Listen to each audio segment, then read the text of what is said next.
Coming up, faculty and students show solidarity with the people of Gaza and demand actions from their universities. The future of TikTok is up in the air. Find out why it could be banned and when that could happen.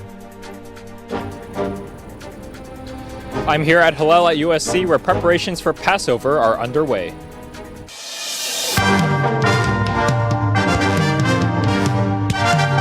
Annenberg TV News is next. Faculty and students continue to demonstrate their concern over the university's decision to cancel the valedictorian speech. Hi, I'm Sophie Sullivan. I'm Vincent Amonte. The Dornsife professor Wolf Groner, co-founder of the Resistance to Genocide Minor, is protesting the decision not to allow Asna Tabassum to speak at commencement. I think ACLU is trying to fight for individual rights and exactly trying to prevent this. And I think it would highlight this issue on a national and international scale and take Asna's case, so to speak, as a case for many. Gruner isn't alone. He's just one of many professors in the USC Concerned Faculty Group who believe Tabassum has a right to speak. Coming specifically from Wolf, who knew Asna as a student so well, and as an East German, and his personal experience with watching institutions that are authoritarian suppress free speech, I thought it was an extremely powerful personal perspective on the problem. Last Friday, USC announced its unprecedented decision to release all outside speakers and honorees who were slated to attend this year's graduation. The university is, quote, redesigning the commencement program. The Southern California chapter of the American Civil Liberties Union is considering suing USC on Tabassum's behalf. In a statement, it said, quote, institutions of higher learning ought to be strong defenders of free speech and free inquiry. USC should reverse its decision and recommit to the protection of academic speech. The university's actions have cascading effects. Last Friday, 11 members of the inaugural Advisory Committee on Muslim Life resigned. The committee was established in spring 2023 to develop solutions to support the USC Muslim community. The committee announced, quote, this resignation comes in protest against the university's decision to revoke Asna Tabassum's valedictorian address at commencement. The committee plans to talk more about its decision during a press conference this Thursday. They're a private university, private property. Those are their decisions, not ours. Any kind of violence is not going to be tolerated. Any kind of property damage is not going to be tolerated. Any sort of criminality is not going to be tolerated. USC is not the only university facing controversy over the ongoing war in Gaza. More than 100 protesters at Columbia University have been arrested since pro-Palestinian students set up tent encampments on campus last week. Yale, MIT, and Emerson College are just three of the universities nationwide where students are calling for an end to the war in Gaza and the financial divestment of ties to Israel. Columbia faculty and students say the police response suppresses their freedom of speech. The attempt to repress student activism is doomed to fail. The NYPD itself has stated that there was nothing in their behavior that they considered clear and immediate danger. I'm very saddened that we're at this moment. I think it really reflects a failure in the national discourse reflected at the end and in specifically in the universities, that this is what students feel they need to do in order to be heard. Yale police arrested 47 students this morning, bringing the total number of student arrests to about 200 in the last month. This afternoon, UC Berkeley students established a, quote, free Palestine encampment on campus. Today, Columbia students voted on a referendum to financially divest from Israel. More than 76% of voters supported the motion to divest. The Supreme Court is looking at a case from a small town in Oregon which could decide whether forbidding sleeping in public is considered cruel and unusual punishment. To me, it's an issue of criminalizing homelessness, but it's also, we know there are humane approaches to addressing homelessness for people, and I don't know why that's not the focus. And instead we seem, people seem overly focused narrowly on this issue of criminalization. That is not, either way, is not going to solve the issue of homelessness. Homeless advocacy groups protested outside the Supreme Court. The 9 justices heard arguments today about a case that would determine whether city officials can give tickets to people sleeping or camping in public spaces. A representative from the Midnight Mission, a homelessness advocacy group here in LA, weighed in about the case. Are we going to criminalize homelessness? If there's someone who is unable to have shelter and you fine them for not having shelter, if they're already down on their luck and they already don't have money to live, is thousands and thousands and thousands of dollars in fines going to help them get back on their feet? The Supreme Court's decision if local governments should handle the homeless issue will have implications in all cities. It'll likely make a decision this summer. LA Mayor Karen Bass got an unwelcome visitor when an intruder broke into her home Sunday morning. Police quickly arrested the suspect after the incident. Students share their take on home safety. Once there was like an actual shootout. Like this was the apartment behind my house, and actually an LAPD officer got shot. I mean, that's horrible. I would not want that to happen to me or anybody. I feel pretty safe. I got my getaway vehicle if I need to, so. The LAPD announced via social media there were no injuries to the occupants during this incident. The investigation is still ongoing and no additional information is available. If the LA mayor's house could fall victim to an intruder, the Department of Public Safety shares ways to keep students' homes safe. Aware of your surroundings. Take reasonable precautions. Have the Live Safe mobile safety application on your phone so you're prepared to contact DPS. Don't walk alone off campus after dark. That's true on any campus. Take advantage of the free Lyft program if you can, or travel in groups. DPS encourages those who live off campus to lock your front door, store your valuables in locked spaces, or take them with you to prevent theft. The House of Representatives voted this weekend to approve a bill that could ban TikTok in the United States by 2025. The bill will require the China-based company ByteDance to sell TikTok within the next 9 months, or it will be banned in the U.S. This decision comes after years of debate over whether the popular app poses a threat to national security and privacy. And if TikTok gets shut down in the United States, it's not being shut down to shut down the voices of the people who use it. It's being shut down to avoid access to the data. We have no control over it if it's not based in the United States. President Joe Biden has expressed his support for the legislation. However, if ByteDance does not sell TikTok within the 270-day period, Biden has the option to extend the deadline by 90 days before the ban will go into effect. I think that there's some really important content creation that goes on. It's really deeply affiliated with a lot of people's livelihoods. So I don't necessarily agree with the banning of an app. I feel like that kind of is a dangerous territory in terms of free speech in the United States. I use TikTok every day, so I think I will be upset, but as someone that likes government and regulation for safety, I do understand why there is a need to regulate it more. Other U.S.-based social media platforms, most notably Meta, are expected to benefit from the bill. Well, live from USC Hillel is reporter Ethan Huang, where students are getting ready to celebrate Passover. Ethan, what's going on out there? Thanks, Vincent. I'm here outside USC Hillel, where they're getting ready to kick off Passover events throughout this entire week. Passover, of course, is the holiday where the Jewish community comes together to celebrate the deliverance of the Israelites out of Egypt. It includes eating certain kosher foods, which means safe to eat, including unleavened bread, known as matzah.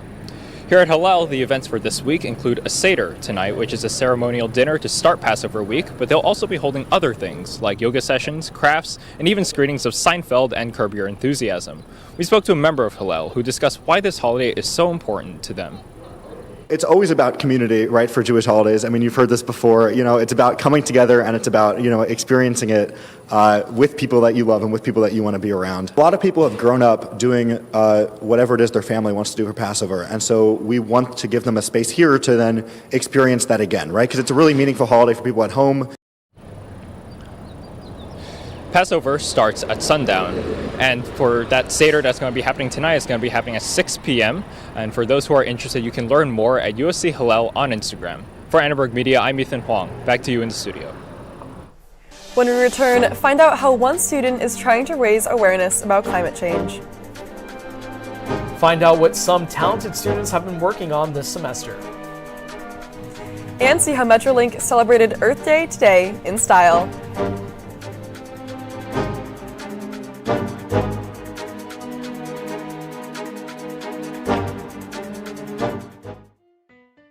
Let me tell you how we amplify our Latine voices. Check out Dímelo. We have it all. Deportes. Entertainment. Noticias. ¿Qué tal? Soy Mariela Gómez y bienvenidos a Dímelo Ahora. Radio and podcasting. Comida y cultura. Digital social media. ¿A qué equipo le vas tú? LA Galaxy o LAFC? Dímelo is the only Latina-focused media outlet at USC. Dímelo. We have it all. Dímelo. We have it all.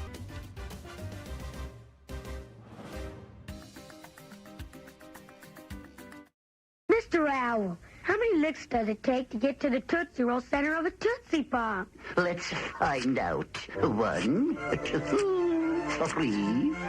How many licks does it take to get to the center of a Tootsie Pop? The world may never know. There's a new pet. Chia. Chia Pet, the pottery that grows. It's fun and easy. Soak your chia, spread the seeds, keep it watered, and watch it grow. And now grow a whole collection of fun with Chia teddy bears, puppies, kittens, rams, bulls. There's even a chia tree to keep your pets company. Chia Pets and Trees, the pottery that grows. The Chia Pet and Chia Tree are available at Kmart, Rite Aid, Ames, and Woolworth. Makes a great gift.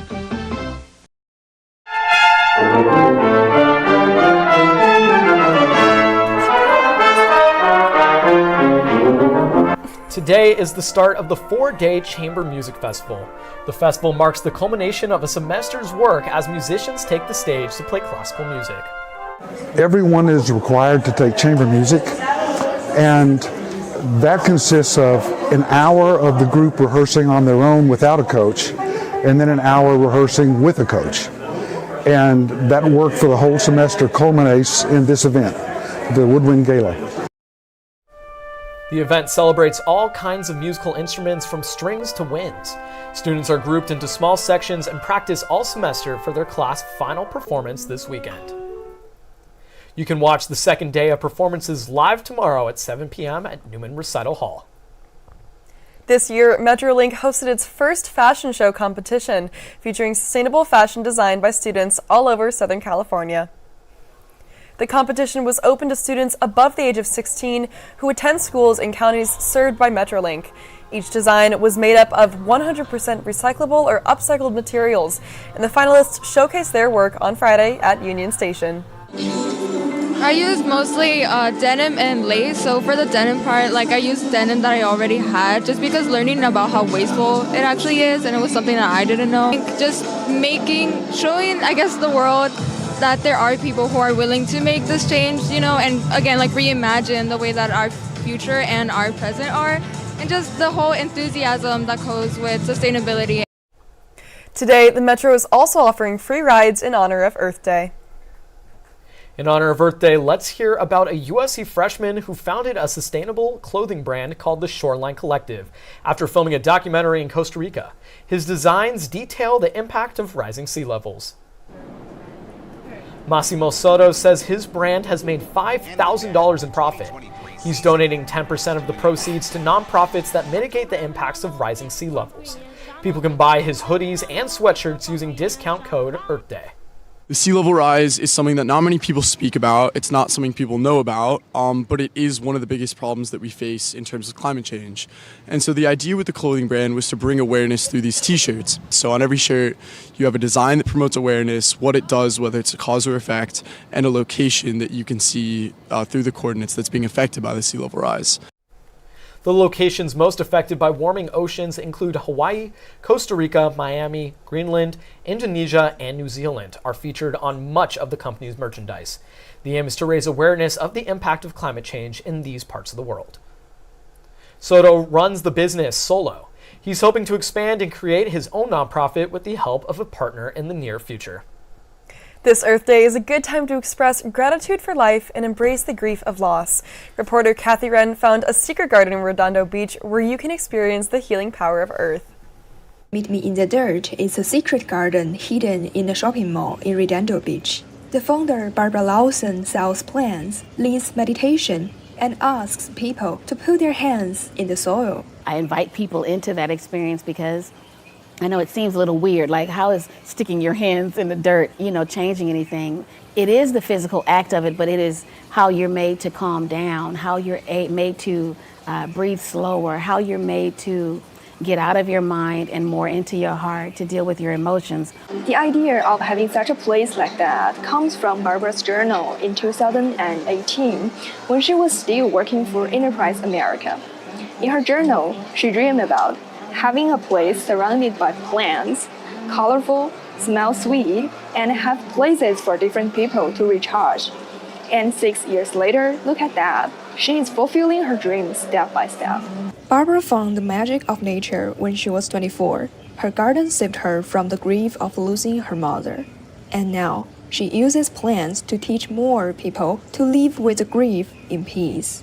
I felt like I was just caught up, quite honestly, and not able to figure things out a bit. But when I'm in the garden, those things sort of fade away. I'm actually paying attention to the leaves, noticing the different colors, noticing the textures. I'm able to meet me in the dirt. For me, that process is such a restoring thing because just, putting your hands in the dirt and starting something new.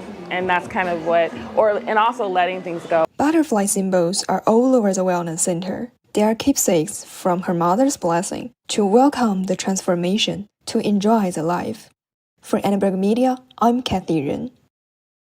Today we go beyond the headline to celebrate Earth Day, a special day dedicated to appreciating and protecting our planet's natural beauty and resources. Earth Day began on April 22, 1970, when 20 million Americans rallied for a healthier environment. Streets and campuses across the nation hosted demonstrations and teach-ins, marking the start of the modern environmental movement. Yeah, environmental education is absolutely critical. I think a lot of the very most important things that we as individuals can do to advance the health of the planet are actually very simple. Buy durable goods of high quality whenever you can. Protect water and energy. Put your trash in the trash can.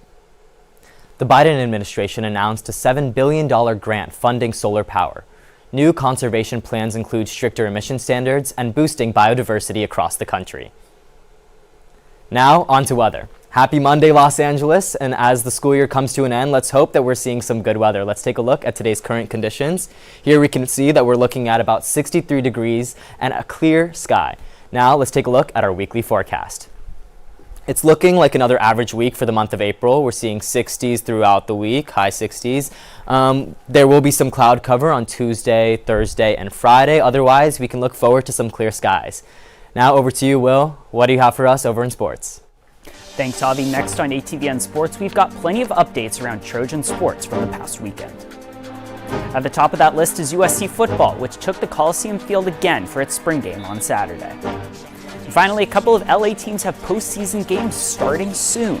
We'll catch you up on the Lakers and Kings matchups.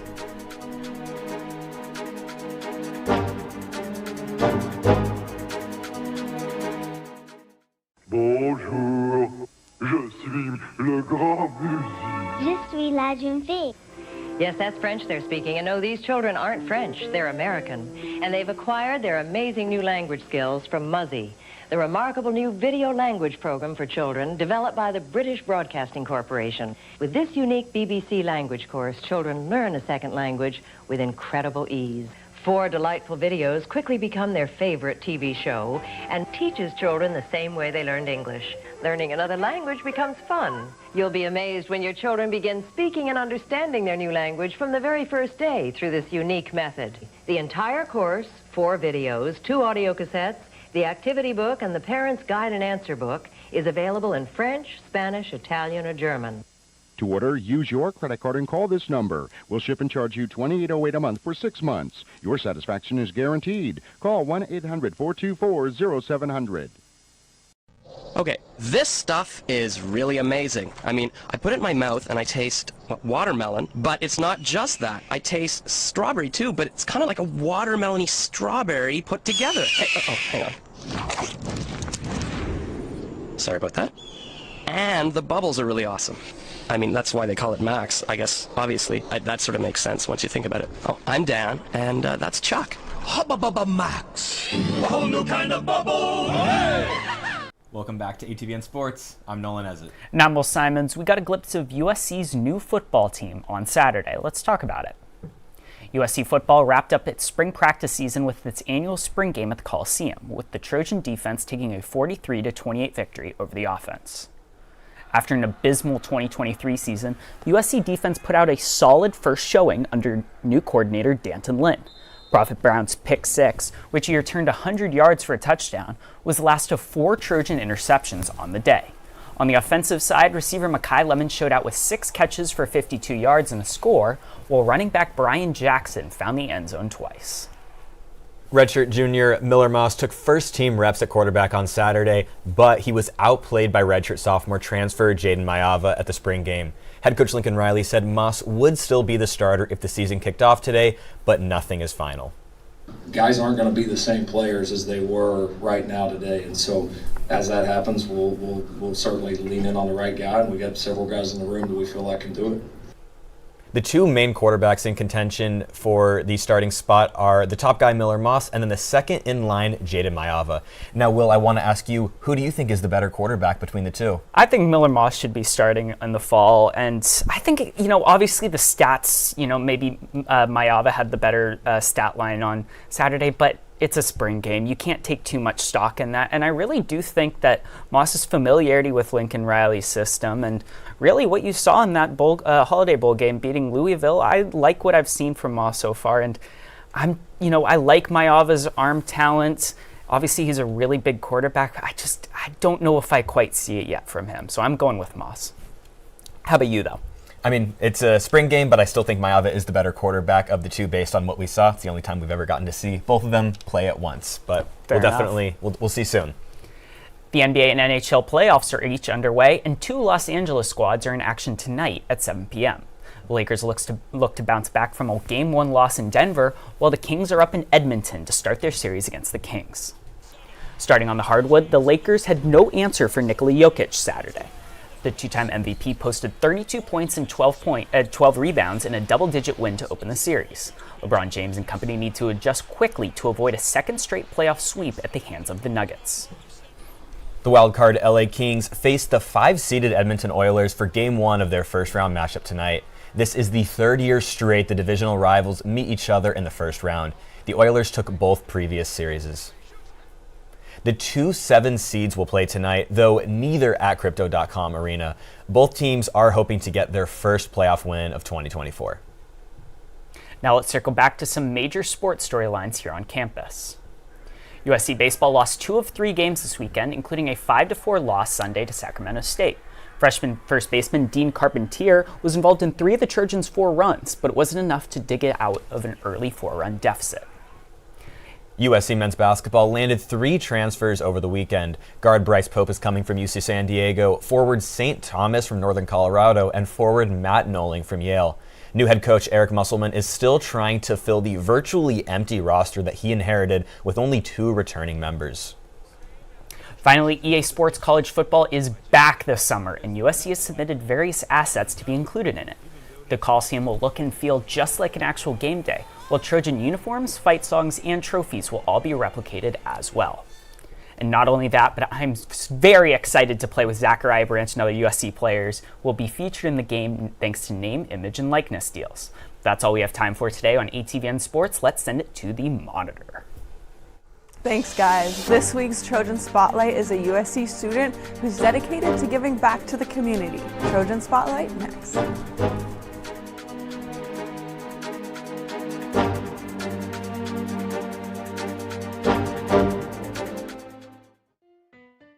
Let me tell you how we amplify our Latine voices. Check out Dímelo. We have it all. Deportes. Entertainment. Noticias. ¿Qué tal? Soy Mariela Gómez y bienvenidos a Dime la Hora. Radio and Podcasting. Comida y cultura. Digital social media. ¿A qué equipo le vas tú? LA Galaxy o LAFC? Dímelo is the only Latina-focused media outlet at USC. Dímelo, we have it all. Dímelo, we have it all.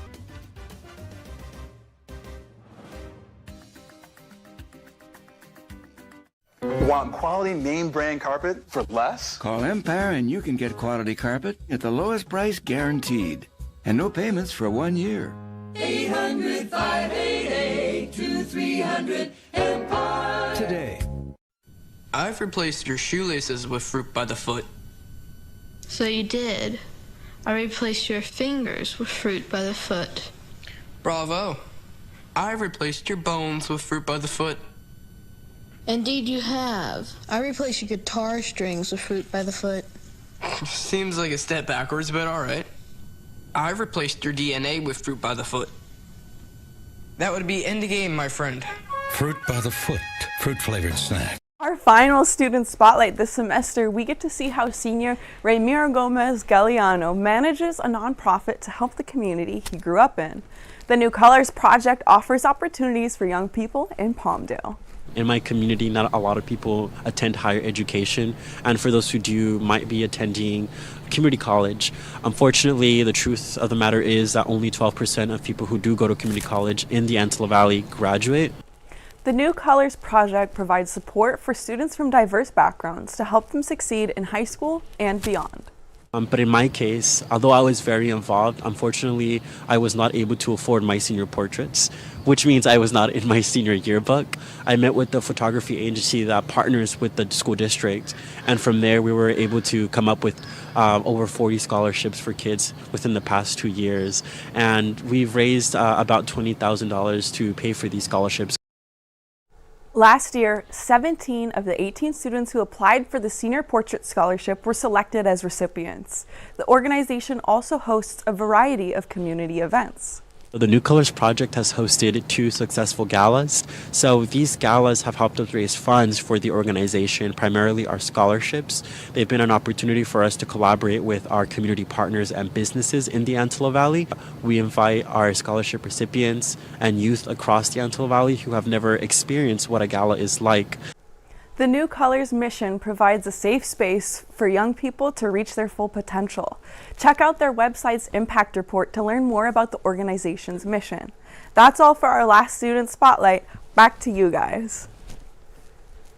Well, before we say our final goodbyes for the semester, we just want to say a few thank yous to all of our amazing crew, our studio crew, to our producers, our EP Shadows, Ben and Julia, and to our graduating EP Lime. Also massive thanks to all our faculty, Barbara, Stacy, Mallory, Tom, and from everyone here. We're super lucky to have such a great team this semester. So thank you for watching Annenberg TV News. From everyone here at Annenberg Media, I'm Vincent DeMonte. And I'm Sophie Sullivan. For more coverage, watch and subscribe to our YouTube channel at youtube.com/Annenberg Media. Thank you and good night.